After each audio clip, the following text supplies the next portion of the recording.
All right, I think this is an important one. I think this is a genuinely important one. I call this one Human AI Symbiosis, Balaji versus Bannon, and Crushing the Human Soul, featuring Joe Allen and Noor bin Laden. This is Otis 5D Reacts.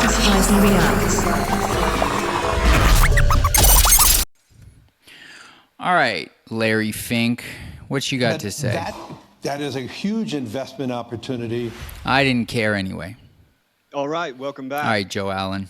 So, if there's one thing we've tried to drive home... This is a long one, by the way. This is a long one. So if you have a short attention span, this probably ain't for you. This is a long one. Here on the War Room, it is that artificial intelligence, brain-computer interfaces, robotics, genetic engineering, all the technologies that are wrapped up in the transhuman ambition to go beyond humanity and to become something else, something cyborg-like, as Elon Musk often describes it, a species that is engaged in human AI symbiosis. Now, Steve Bannon was one of the strongest voices in Trump's camp, warning the people closest to Trump and Trump himself that to embrace these agendas would be a tremendous detriment to human beings. So yeah, Bannon, I think a lot of people probably don't follow Bannon as closely as they should. Bannon has been way ahead, even bringing on Joe Allen, JoeBot XYZ as a correspondent. Shout out to Ardian. Yeah, Bannon has been way ahead on this stuff and has been saying that, the fourth industrial revolution that Klaus Schwab is always talking about, and, Lil Harari, that's a good name for him. Lil Yuval, that'd be his rap name, Lil Yuval. That they're always talking about that this is what's really on the agenda. It's not war with the CCP or Iran or Russia or whatever. It's transhumanism. And I think that is much to his credit, because there are very few people that are not overtly in the tech space that are engaging on the cultural implications of this stuff, and certainly not people at the age of Bannon. Especially America. I just want to go on the record and say that I think that, Tim Ferriss has long said that Kevin Kelly is the world's most interesting man, and I had the good fortune to spend a decent amount of time with Kevin Kelly, and, he has been my big hero. And I think that Steve Bannon is also, he's the world's most interesting man. If you look at his, Kevin Kelly and Steve Bannon are almost like, mirrors of each other. Very, very different, but similar. And I just want to say that for the sake of having it on the record. These technologies will be deployed. Right now, we know that thankfully, Trump survived the shooting, but in the aftermath, the support for Trump from what the thinker Balaji Srinivasan called the Gray Tribe. The Gray Tribe comes from Scott Alexander. Balaji took it from Scott Alexander, and the Gray Tribe is the technological progressives, the techno optimists. And he'll talk about this, and that is as opposed to the red tribe of MAGA and the blue tribe of the woke. Has increased immensely. Elon Musk in support for Trump from what the thinker Balaji Srinivasan calls the Gray Tribe has increased immensely. Elon Musk. Balaji predicted all of this, by the way, that Bitcoin maxis would take over the Republican Party. Endorsed Trump and promised $45 million to the campaign. As you heard there, Ben Horowitz and Mark Andreessen.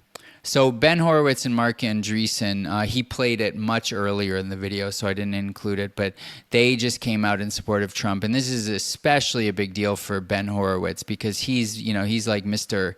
liberal hip hop, down with the blacks people. And, he's from Berkeley, and all his people are probably never going to talk to him again, like what, is happening to me. And, in the California liberal art community. And his mom is super anti-Trump. And just like my dad is super anti-Trump. And their little tech agenda are now backing Trump. Trump, of course, famously went to the David Sachs donors dinner.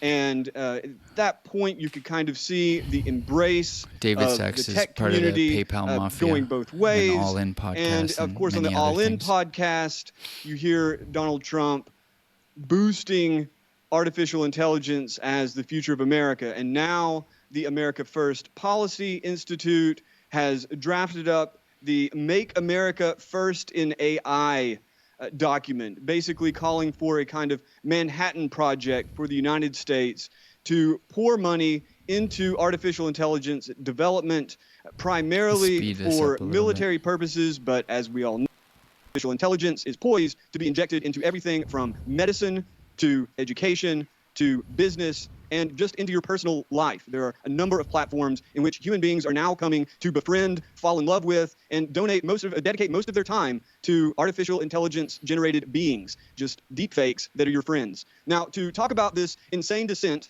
into this I think that's a bit of a straw man of what AI is calling them deep fakes. matrix of madness, I'd like to bring Noor bin Ladin back in to talk about this tension between the three tribes, you could say, the gray tribe of the technology community, the red tribe of traditional Americans and right-wing Americans, and the blue. It's also fascinating to me to watch Balaji's influence spread. That there's the part of the reason for this video, a small part, but a very real part, is to watch Balaji's ideas bleed out of Twitter into the war room, and then into, to people like Megyn Kelly or something like that. Very, very, very interesting sociologically, and just more evidence that Twitter is upstream of everything, has the most leverage. Tribe of progressives and latte sipping yo-yos. So, Noor, what are your first impressions of this shift in the Trump campaign towards an embrace of AI and tech companies?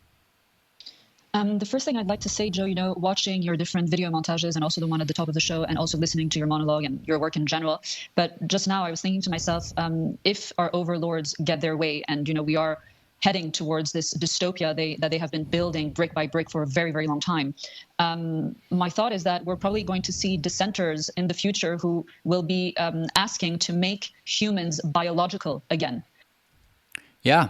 I mean, this is James Poulos. I hope Noor bin Ladin knows, human forever, the digital politics of spiritual warfare. I mean, we're in it. We're in a very deep religious technological war right now. This is the fight that we're going to be, fighting down the line as humans become these cyborgs. And have these chips that Elon Musk is talking about. And, Klaus Schwab himself, you included him in the video, but he had something else to say at this year's World Government Summit, which I wanted to read to the audience as well. He said the following in the address entitled Civilizations of Tomorrow. He said, the transition of humankind into a new era, the intelligent age, a society where AI, robotics, the Internet of Things, 3D printing, genetic engineering, quantum computing become the foundations of our daily life. This is really what they are planning for us. And, I'd love to show the audience. She's showing, isn't that Joe Allen's book? Kevin Kelly has a book called What Technology Wants. And one of the things that I currently am not on board with this whole, this whole cadre of the war room transhuman skeptics is, I feel like a lot of them are just kind of naive about technology, as though technology doesn't have a logic all to its own. Meaning, these arms races, while fake, are real. Meaning, even if there isn't an AI arms race between America and China, the belief that there is, because it's very plausible that there is, creates what Soros calls reflexivity, right? The belief that the war exists causes the war to exist and the development to continue. And, a similar thing happened in the Cold War with everything from nuclear weapons to Manchurian candidates. And I just think that it's somewhat naive to think that all of the things that Klaus Schwab talked about of 3D printing and genetic engineering and, mixed reality and, AI and all the rest, like there's mass surveillance, the logic is all there. I'm obviously not, I don't know, like wanting these things, but at the same time, when everything becomes so cheap and ubiquitous, like how would you not do it? Even if you tried to outlaw it, the cameras are getting so small that it's like trying to ban the air. And that's my current take. If my take is wrong or naive somehow, I'm very interested in hearing a rebuttal to it, because to me this seems almost self-evident, and I'm more inclined to agree with the wise man of this entire movement, Ardian, who talks about Bitcoin monasteries are the only thing that will save you from the cyborg theocracy. So he thinks of this entire world of the fourth industrial revolution that Noor bin Ladin is talking about, that Klaus Schwab talked about, as a cyborg theocracy, a religious state that worships the machine and technology. And I just don't see any way that this doesn't come to pass other than a dramatic opting out from it, which, could involve a tremendous amount of persecution. But to think that it's like we need to fight back against it, it feels to me personally at this moment, and I say this with some amount of humility that I could be wrong, like trying to fight against the air. It's a very important book that they need to be reading in order to understand the dystopia, this horrible dystopia She that held they've up prepared the interviewer's for us. book. And when it comes to President Trump, I do look at these recent developments, and I think to myself, President Trump is really between a rock and a hard place. And I'm all very between a rock and a hard place. distrustful of all of these tech people all of a sudden realigning in support of President Trump. It feels like, again, a sort of memo has gone out where now it is, how would you say? It'd be fun to hear a conversation between Noor bin Ladin and Nick Fuentes, because obviously Nick Fuentes is also extremely skeptical of this, realignment of the gray tribe around Trump. But I'm sure that it would just be super interesting to hear how much agreement and disagreement there is between Noor bin Ladin and Nick Fuentes. Courage for them to speak up in support of President Trump. To what ends, I'm not sure. I'm not privy to what is happening behind closed doors, but I'm not viewing the support of these people as a good omen at all, knowing what it is they are working on and have been working on for a really long time. And I've discussed on the show many times, also with Steve, covering the World Economic Forum from Davos. The digital jail is being built and the walls are closing in very rapidly on us. And I agree with the this time where we very will have strongly. social credit score systems, digital passports born out of vax passports is closer than I think most people realize.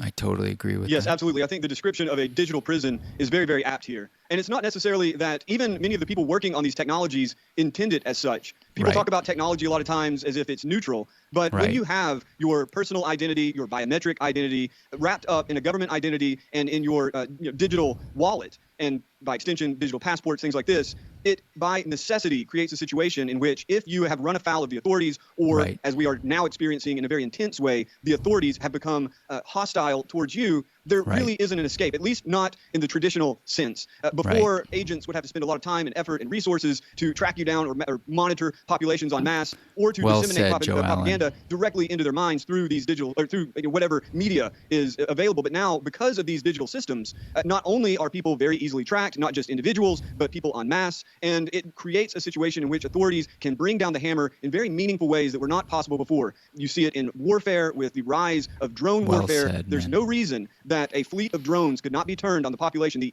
interior domestic population, in the same way that they're being pushed outward. If I So Balaji, who has come up from Joe Allen, I don't know if Joe Allen is aware of this. Balaji has said a couple of years ago that in his, prediction, if you're a pseudonymous account, a pseudonymous person, and you get doxxed, by 2028, that could mean sending in a targeted drone strike, meaning that privacy and identity is becoming increasingly life and death, because these autonomous drone systems with facial recognition capacity and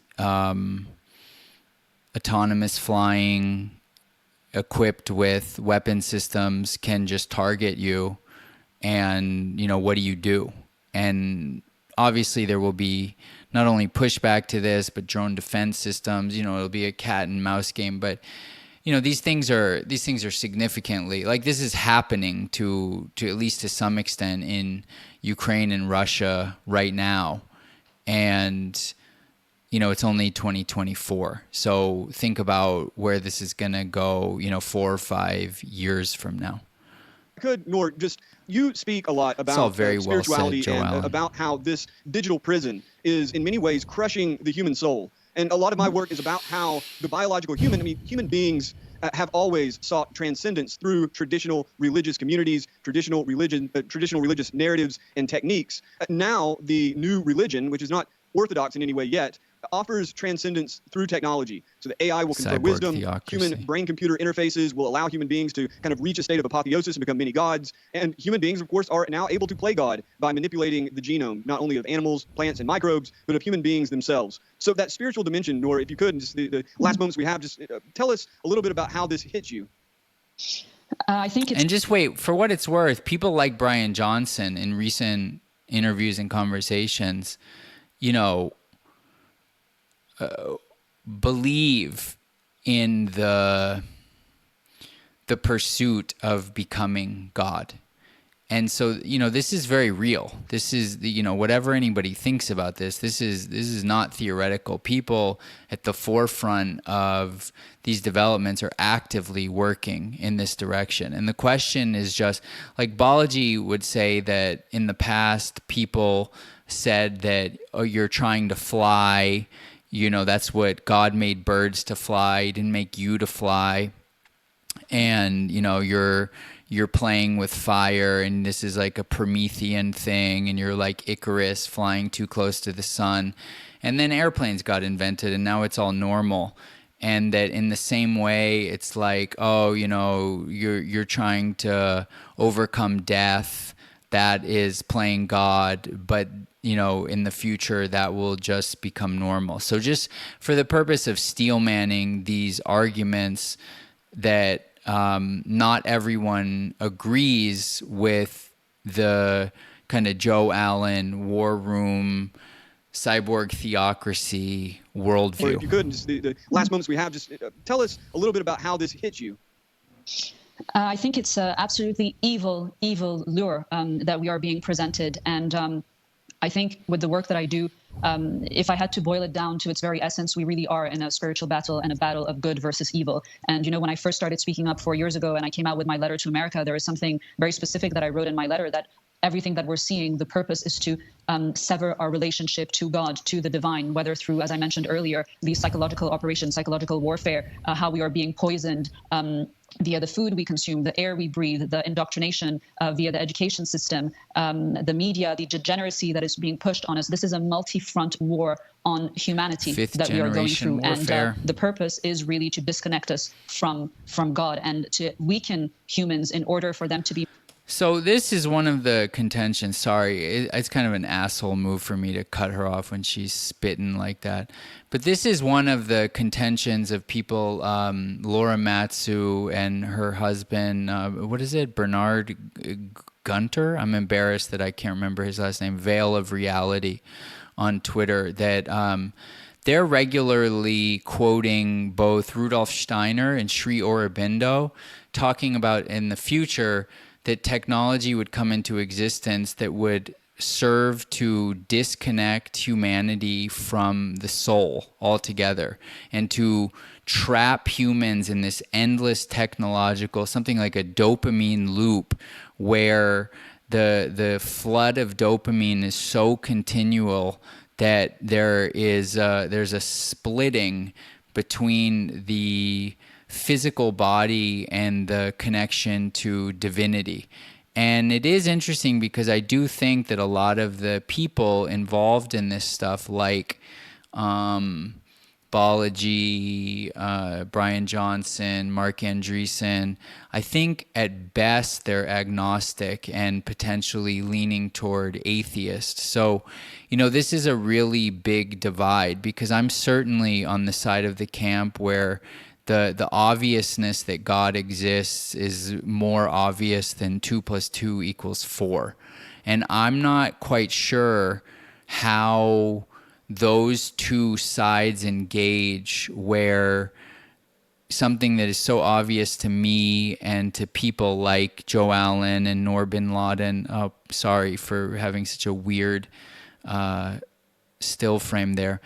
I don't know how positive engagement even occurs. I genuinely don't know. More easily manipulated into to this dystopian route, and it's something that is actually terrifying to watch play out in real time. But I'm very optimistic nonetheless, because I'm seeing that at the end of the day, people are waking up to it. People are waking up to it, and there is something much stronger than all of these weapons that they have been deploying against us, and that is the human soul. And God created the human soul, and this is why America in particular is being hit so hard, because of the fact that this is very much stated clearly in a very unequivocal manner, that we are governed by God, not by the government. And by enshrining that in the founding documents, it allowed the American people to be all the time cognizant of that fact. And that's why they've done everything to dissociate Americans from their founding and from an understanding of the foundation of the country. It's all very much tied together. And so the study of the Great Reset, of globalism, of the New World Order is inextricably linked to the history of America, and unfortunately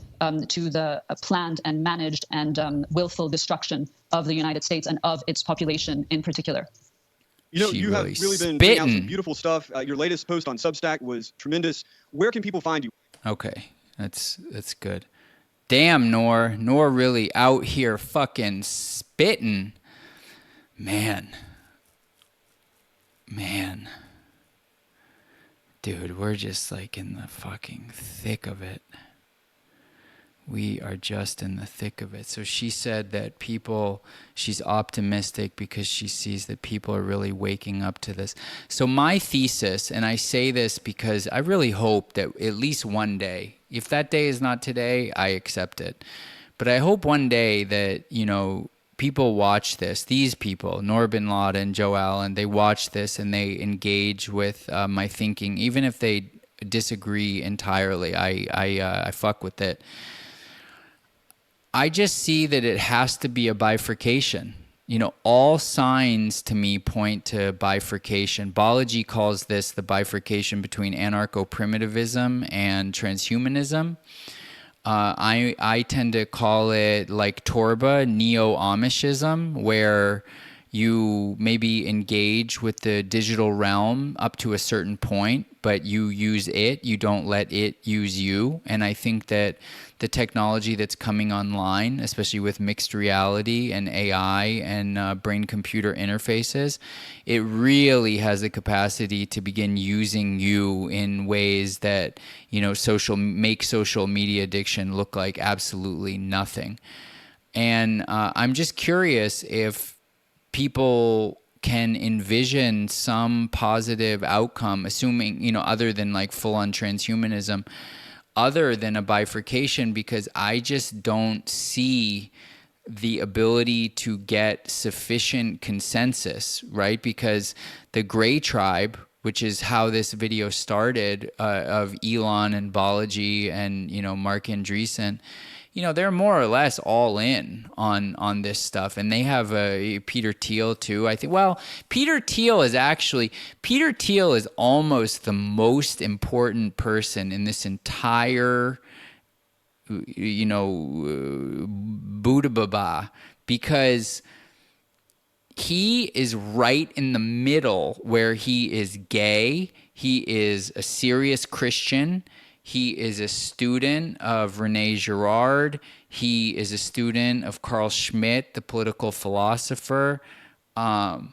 He was the only person to signal Trump, 8 years before the rest of these doodahs did. And he also sort of like plucked J.D. Vance out of nothing, and now JD Vance is like the liaison between MAGA and the Gray Tribe. And so, Peter Thiel has said, I have these videos ready to react to. I haven't done it yet. That, maybe we should be a little bit more afraid of the Antichrist.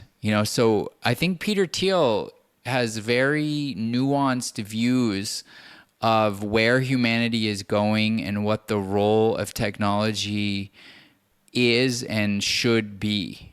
And from what I have been told, may as well just be a rumor. He's a very serious Christian. This is not some kind of like Christian in name only guy. And I just don't see how these worldviews have any compatibility with each other. And I don't see how the pushback against the Gray Tribe and the transhumanists can possibly get enough public support when you even have people like Trump signaling for it. So it seems to me that the most likely thing will be something like the idea of the parallel economy, where an entire parallel society of people who want to stay human forever, shout out to James Poulos, forms. And, this is what Ardian talks about with the Bitcoin monasteries, and that Bitcoin is essential for this because it is immutable. No matter how much they attack it and they try to, change the language, like what the wokes have done with all of these books, whether it's Alice in Wonderland or 1984 or whatever, where they start changing the language. Once something is on the Bitcoin blockchain, it cannot be removed. And if you have your own mining equipment and you can hash things onto the Bitcoin blockchain yourself, then they are there forever. And you could, potentially theoretically create not only a parallel society, but something akin to the Library of Alexandria, where the wisdom, as the cyborg theocracy terraforms, humanity and rewrites history, the actual history can be preserved on the Bitcoin blockchain, and it cannot be removed once it's, ensconced in digital amber. So, these are like the very deep things that are, I think, the most important conversations for people to be having in the year 2025. And that's what I want to be doing, in large part. And so if you are as passionate about these subjects as I am, I really would encourage you to come to my website and check out Otis 12D, which is a Telegram group chat, and see if you're interested, because that's what I want to do. I want to be thinking about and preparing for and dialoguing about these things, because I think it's very nuanced and subtle. I know a lot of people don't. A lot of people think it's very black and white, but at least at this moment, I'm not one of them. And I'd like to have very nuanced, sophisticated conversations about this stuff. So if that's you too, check it out. And I hope people watch this video, pretty much all the way through, because I think these things are just, there's really almost like nothing more important to be thinking about, because the whole world is really about to change in extremely dramatic ways. And most people are going to get blindsided by it. And I hope, most people does not include you. Peace. Otis5D.xyz. Go fuck yourself.